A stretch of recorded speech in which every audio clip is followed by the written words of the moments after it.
and welcome to the Film Ireland podcast. I'm Gemma Creagh and I'm here with Mary Kate O Flanagan. Now, Mary Kate has an amazing career as a screenwriting teacher, a consultant. You travel around the world. You're a professional storyteller. You're a script writer. You have legions of fans. I know, like a lot of people love taking your courses and will seek you out no matter where you're teaching. Well, now I want to be me. You describe it so well. Yes, that sounds great. The Moth Grand Slam champion in Ireland and LA. I was very proud of that. That is amazing. Yes. I had so much fun doing that. So storytelling is definitely something that you're incredible at. It's all just different types. It's all, yeah. And it's all about the structure and the narrative and the emotional journey of the person either listening or watching or hearing it. So that's why it was kind of cheeky trying to segue it into. Oh, I'm so glad you did. Yes, no, I'm so glad you did. So yeah. Not only are you like a massive expert and have helped, I would say, the vast majority of Irish writers who are at a certain level at some stage, your eyes had peered over their scripts, I'd say. But also you are writing your own. So you've had 6, I think, on your website. Was there 6 scripts? I think it's seven or 8. I think I can safely say that 2 of them will never see the light of day, and that's the way that the business goes sometimes. But I have one that's not optioned. I think it's my best one, but it's set in America, so it's a little harder to find a producer for that. And then so there are sort of 4 or 5 that are alive, and a couple of TV pilots that are in development and optioned. So excellent. Yeah, we travel hopefully. What did they? I can't remember who said it. It's better to travel hopefully than arrive. And I'm like, oh, well, that's a good thing, because I've traveled hopefully a lot more than I've ever arrived in terms of my own writing. Yes. And when it comes to story and characters, what is it initially that gets you going? And you kind of, I presume there's millions of ideas. There's one that kind of sticks. What's your process like? Well, what happens is I'm very attracted to true life stories, and I didn't know that about myself. But when I look back on the projects that I've finished, as opposed to all the ones I've thought about or talked about or noodled with, more often than not, they've been real life stories. Now, sometimes I've just jumped away from the actual facts of the story and I've just said, well, that gave me an idea.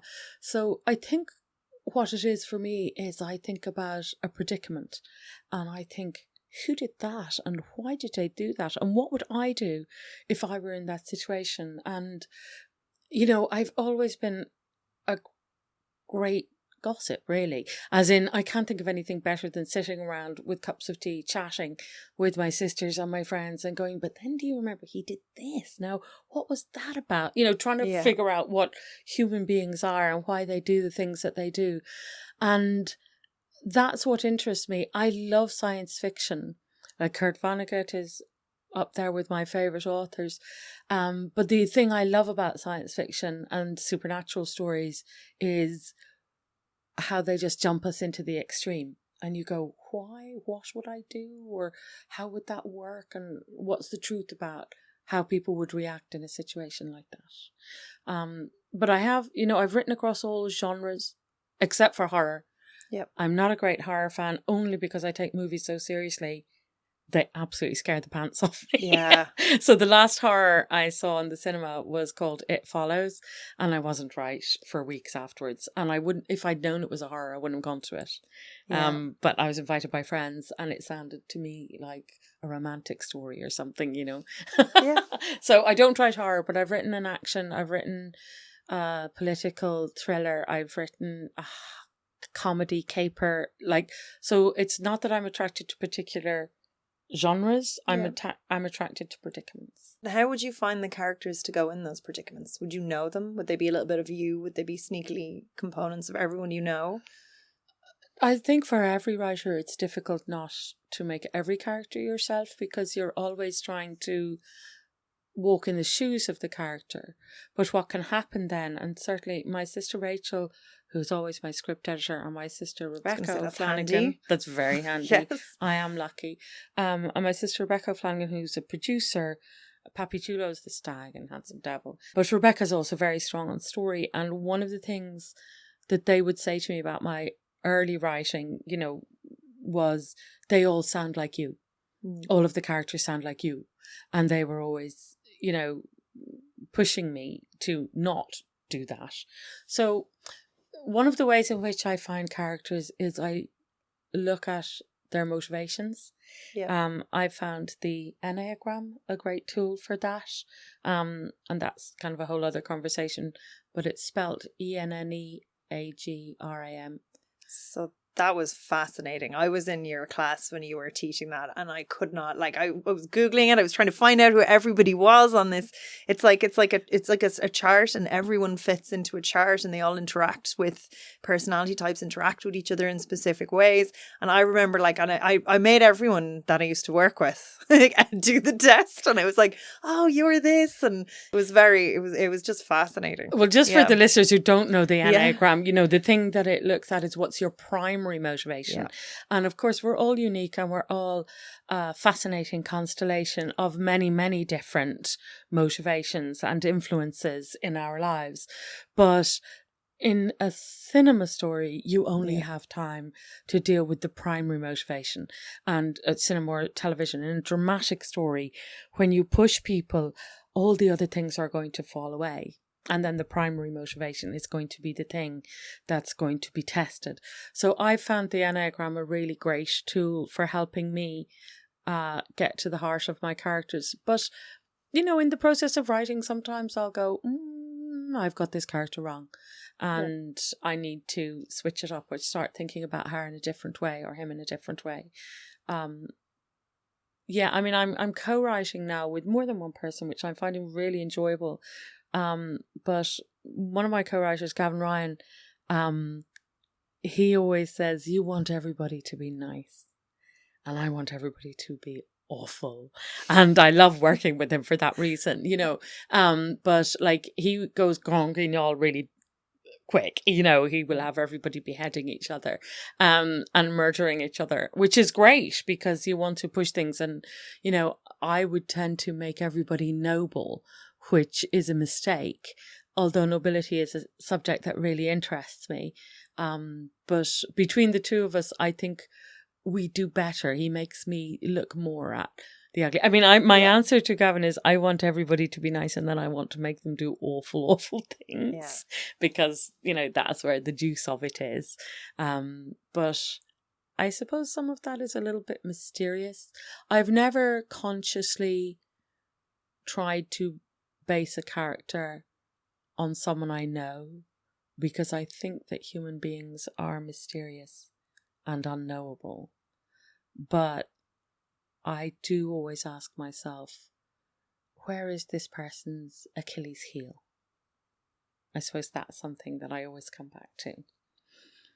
And there's another thing that actually Nyasa Hardiman, a great film and television maker, she got me to do this a number of years ago, and I often do it with groups of writers with whom I'm working, which is a really short and easy way to find the theme that interests you the most. And what you do is, the question is, write down very quickly, don't edit yourself and don't think about anybody else looking at this list. Write down very quickly the movies that you would rewatch if you were at home, just, you know, a mild dose of flu, let's say, but you've nothing else to do, you're not well enough to read or work, so what are you going to rewatch? And, you know, sometimes I can tell when somebody has, you know, thought, well, I'll just write the most fancy and impressive films, although some people maybe would rewatch Tarkovsky for fun. But the films that I wrote down were, the ones that I most frequently rewatch are Tootsie, Lawrence of Arabia, Broadcast News, Catch Me If You Can, and a little French film called Romuald, Romuald, A Juliette, which is obviously a play on Romeo and Juliet.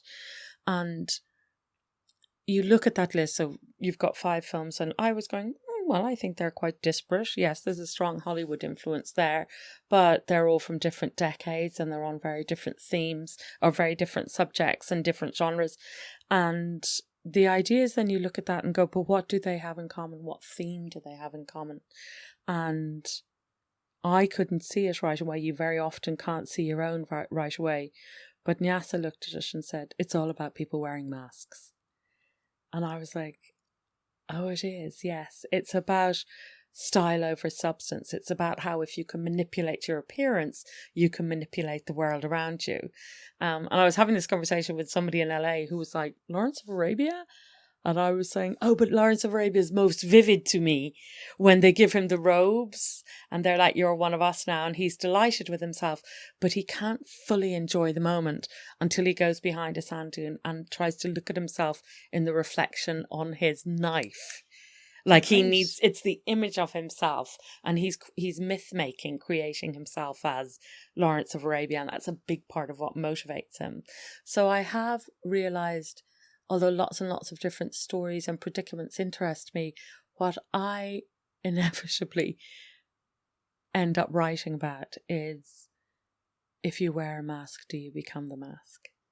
Or if you wear a mask, who are you when you take the mask off?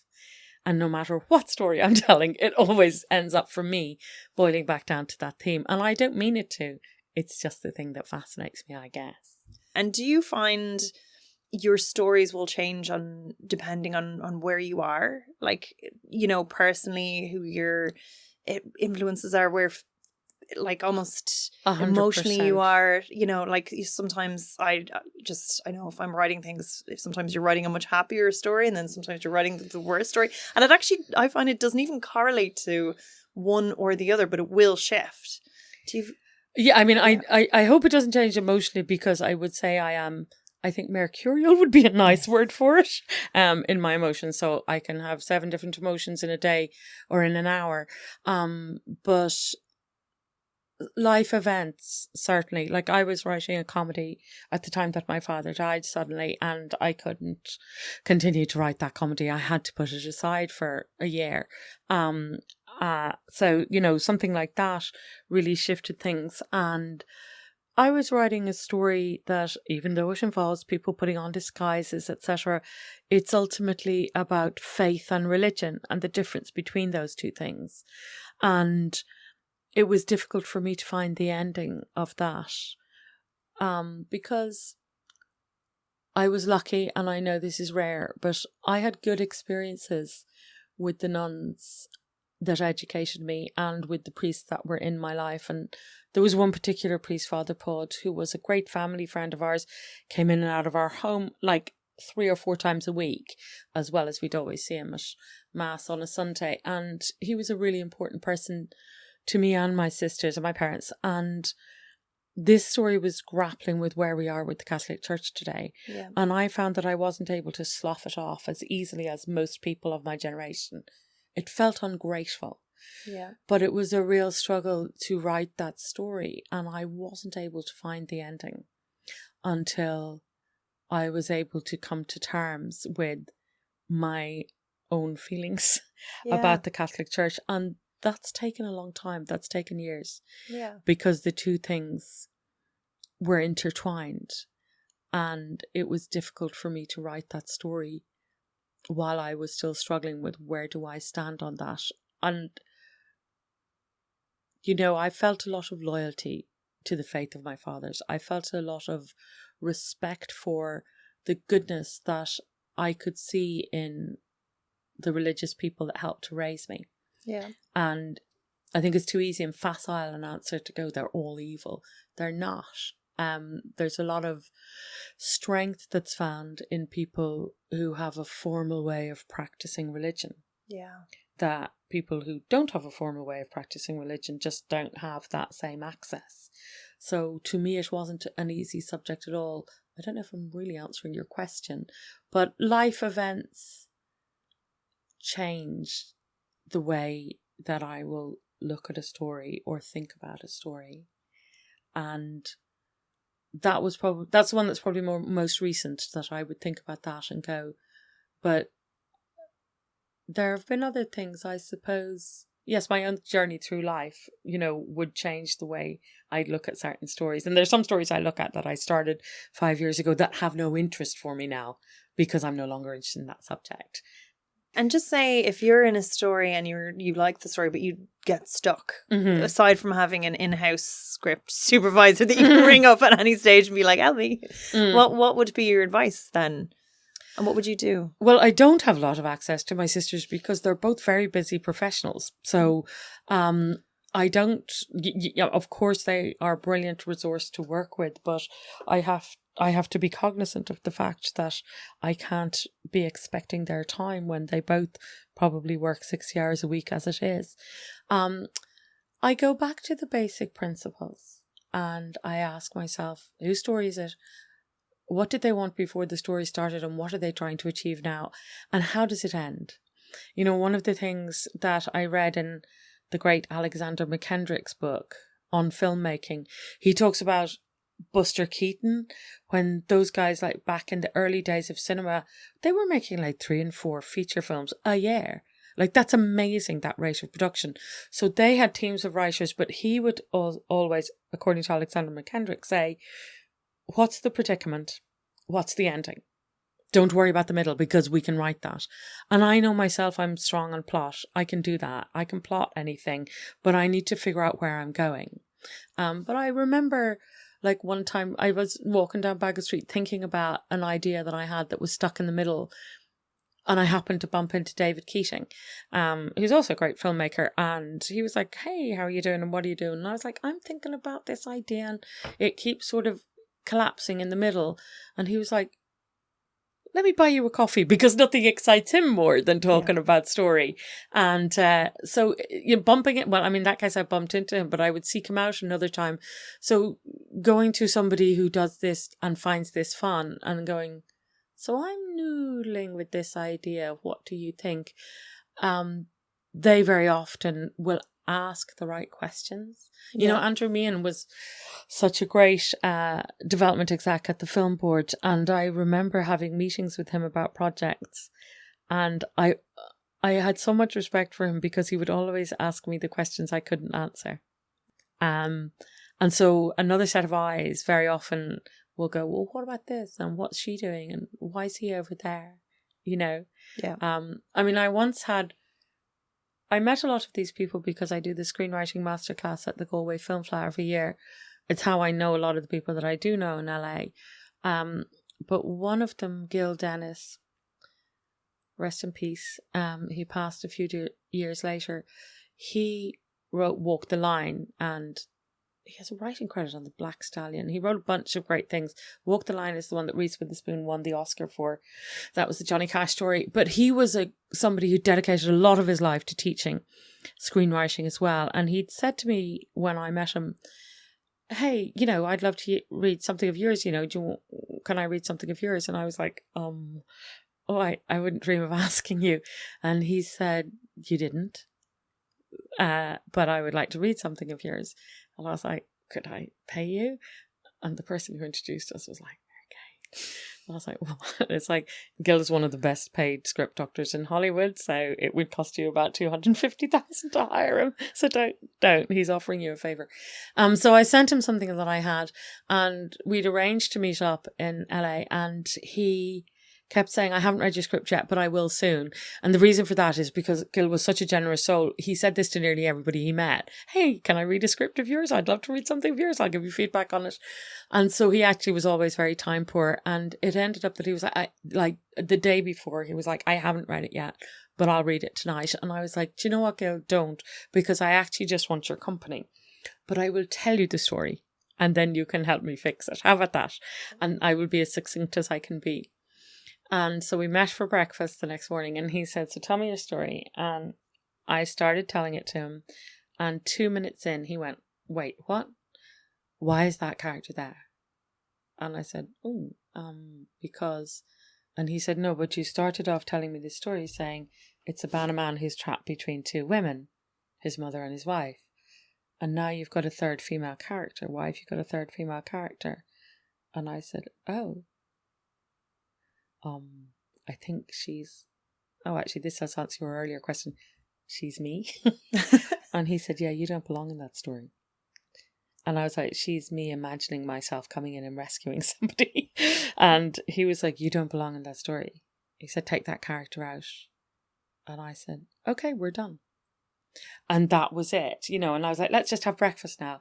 And sure enough, like when I did that, people who'd read it before then were saying, oh, the brother is really represented, the brother story is really underdeveloped. And I went, take out that female character.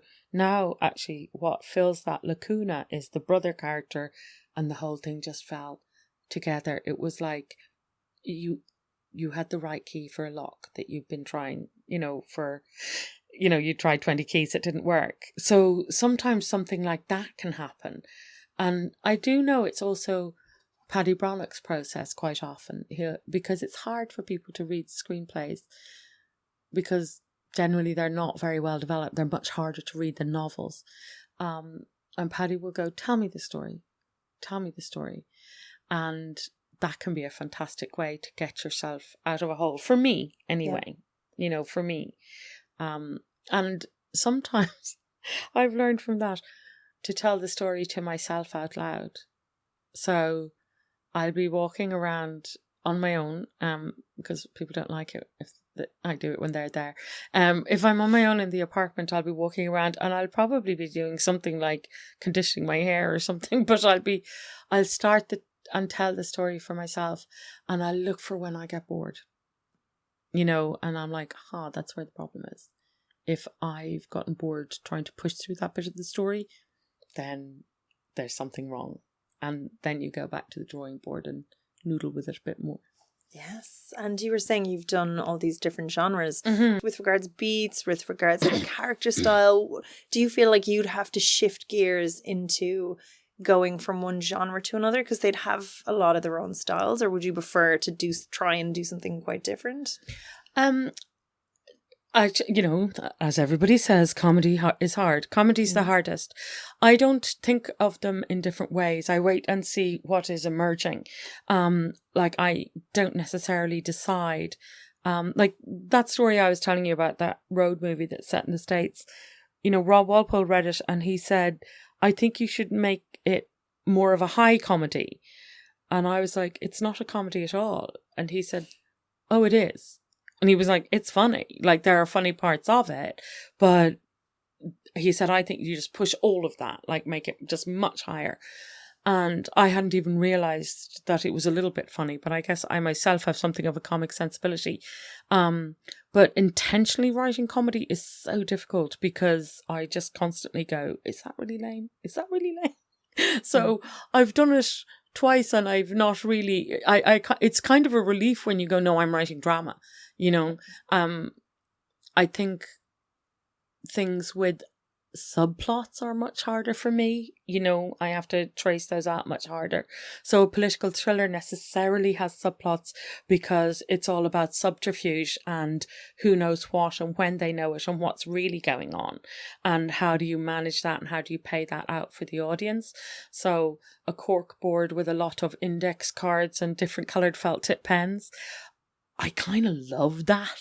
I really love that. Like, I love crossword puzzles. I love things like that. Like, how do you put these things together? I love mysteries, and I love detective stories for that reason.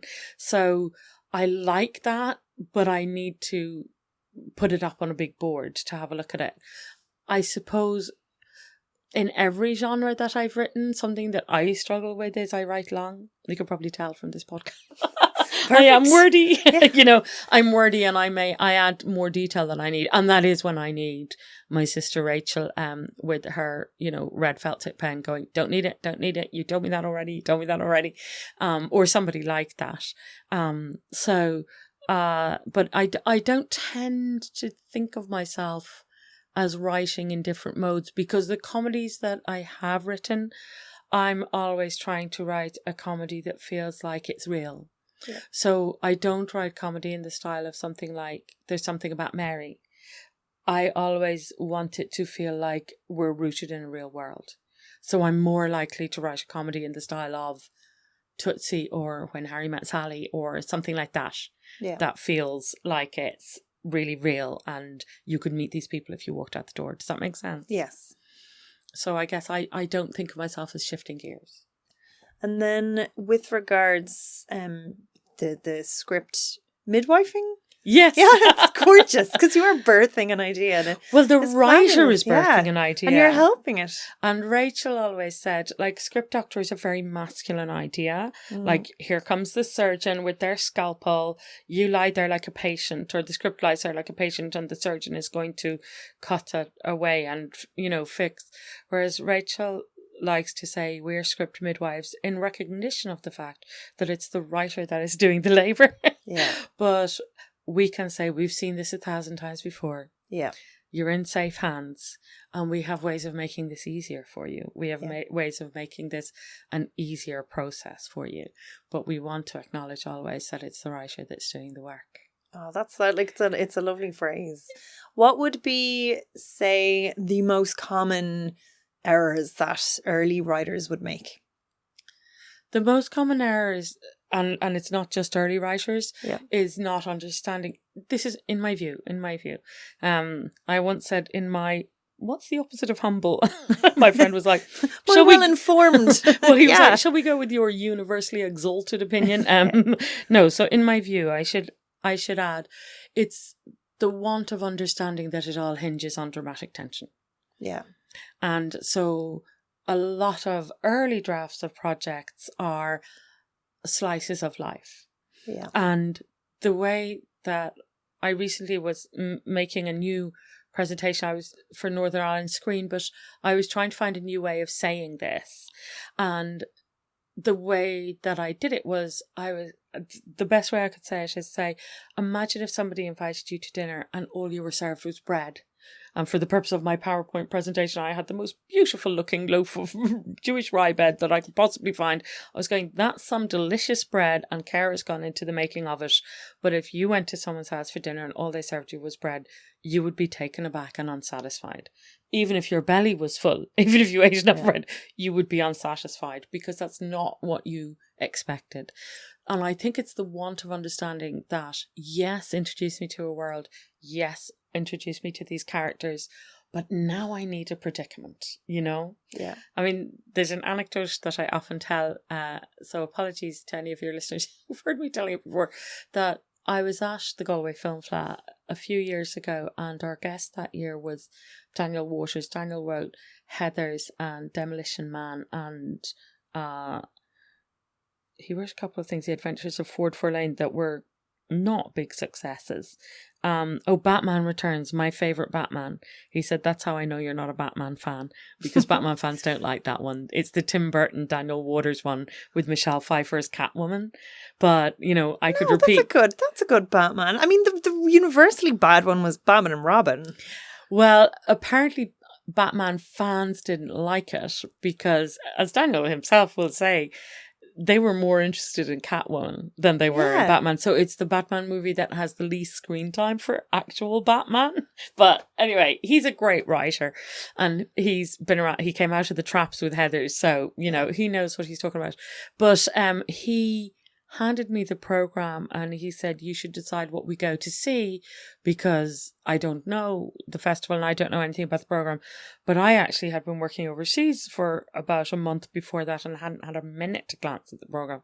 But as I was looking through it, I said, what's kind of dispiriting about this is that these descriptions of the films have not been written by reviewers. And in many cases, they haven't been written by the festival programmers. They've been written by the filmmakers themselves to make us want to go to see that film. So the filmmakers themselves, but I said, but about 40 or 50% of them boil down to a man walks around feeling his feelings. That's the description of it. And Daniel went, then he finds a bag of mob money, right? I was like, I don't think so. But I mean, he has that very Hollywood sensibility. Like, he has to find a bag of mob money. He doesn't have to find a bag of mob money, but something has to happen to interrupt the daily life, you know? And so, that's sometimes something happens, but then it's we talk about audiences will talk about the film sat down in the middle. So it's like there's a little spurt of action and then the person becomes dispirited and passive again, and so the thing that I would always be talking about with people who are setting out, or even if you've got a project that is not 100% working is interrogate it and go, have I set up a dramatic tension and really maintained it throughout all of Act 2? And then in Act 3, have I kicked it up another gear? You know, I think that is the most common thing. And I mean, I work a lot more in Europe than I work in Ireland, so it's hard for me to say in Ireland generally, but certainly in Europe, even the concept of dramatic tension can be a new idea for people, you know? And I'm always like, well, okay, once you've got this, I think your screenplays are going to become so much better, so much stronger. And you normally do, you normally work with sequences? Yes. How many sequences per film roughly would you have again? Usually there are 8. Yeah. And, you know, everybody knows that a story has a beginning, middle and an end. But, you know, I always knew that, and I was always a great reader and I was always fascinated by stories. But it was only when I started studying the structure of screenplays specifically that I started to understand what that means, a beginning, middle and an end. Because I used to just be like, well, obviously, why are you telling me that it needs a beginning, a middle and an end? But when I studied with the professors from the University of Southern California, it was laid out for me, here's how it works. And then it was laid out for me that there are chapters in films. So the beginning, almost always, not 100%, but almost always, your Act 1 is the status quo of the person and then how that gets interrupted. And some people call that the inciting incident. But it's just how their regular life, which often is weird, like if it's Midnight Cowboy, it's like they're hustlers in 1970s New York. It's not normal to us, but it's normal to them. And then how that gets interrupted. And then the beginning of Act 2 for me is defined, and you know, I didn't make this up. I mean, what I learned was it's defined by the moment the character has decided how they're going to struggle with that. So, I mean, a really good example is a supernatural story. So someone's living their ordinary life and a supernatural element enters it. Either it's apparently benign and is going to give them superpowers, or it's apparently malignant, like a haunting, and they're going to have to battle it. And then they make a plan about how they're going to do that. And all of Act 2 is about how they're going to deal with the problem that they have now.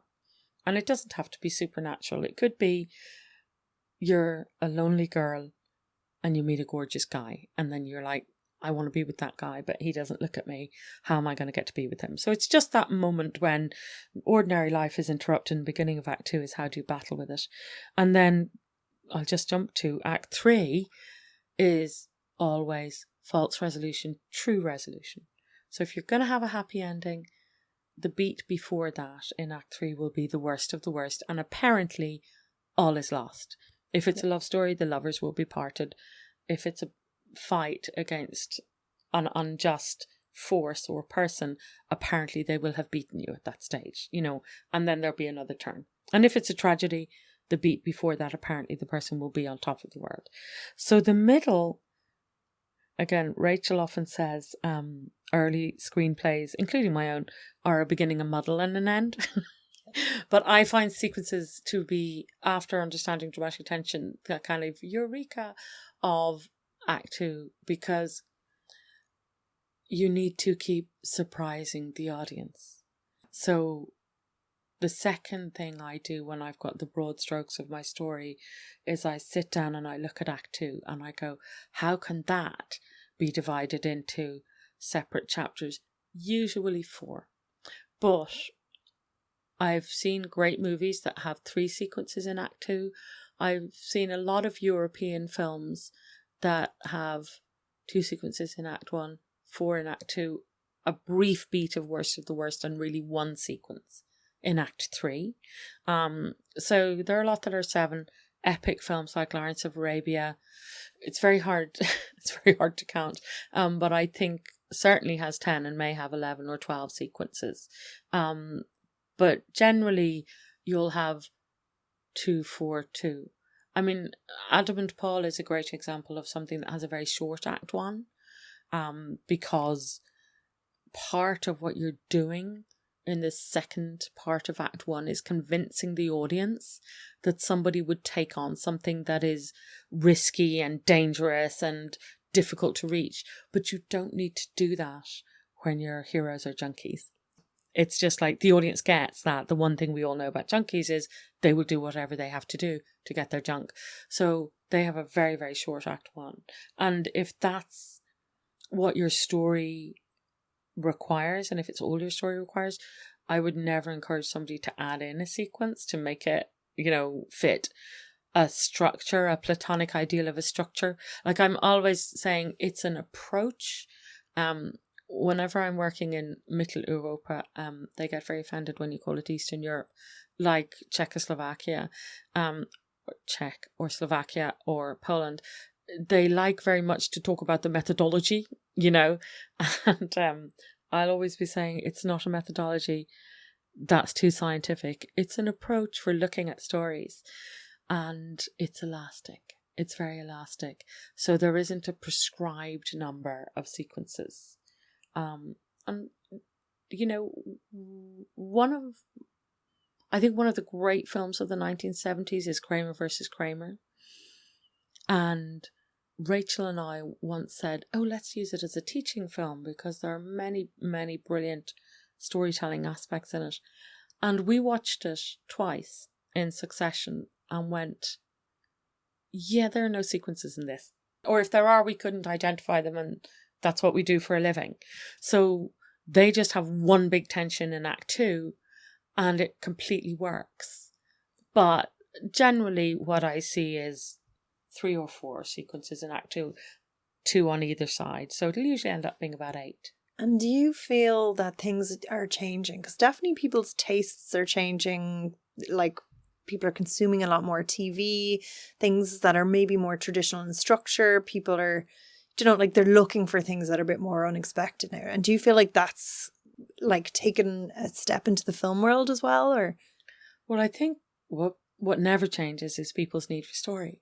That it's a really primal need because it's the way that we make sense of our existence is to tell a story about it. So that starts with telling stories around the fire. As soon as we as Homo sapiens have the ability to communicate in that way. And even early cave paintings, they're not just representations of what's around them. They are stories. It's like the people were starving. It was a cold winter. So the men decided to go hunting. And, they got lost and some of them got injured and some of them died. But some of them were brave enough to pursue. And then they found the bear. So there's even information being passed on. But part of the function of a story like that is to say, keep going, there will always be hope, and you too can be a hero, and all of those things. Right? So I don't think that people's taste in stories changes, but the media or the medium in which stories are being best told changes. So to me, it makes complete sense that cinema, to some extent, replaced reading, even though reading's maybe still my favourite thing to do. It's a much more immersive experience. And it's the best toolbox for telling stories, which is why I'm in love with it. But what's happened with television is that writers have gravitated to television because they have power there. So, and I don't really know why this is, but writers are nearly always producers on television, and they're almost never producers in cinema. And so writers who were smart and ambitious in the States were like, well, I guess I'll write television because I don't like seeing my work being changed and chopped up and morphing into something that I never intended. So that's very simply why television is so brilliant at the moment, is that a lot of the really great writers just migrated there. And when that happens, you're just going to have a massive increase in quality. So that's not audience driven, that's writer driven. And then the audience goes, wow, have you seen this?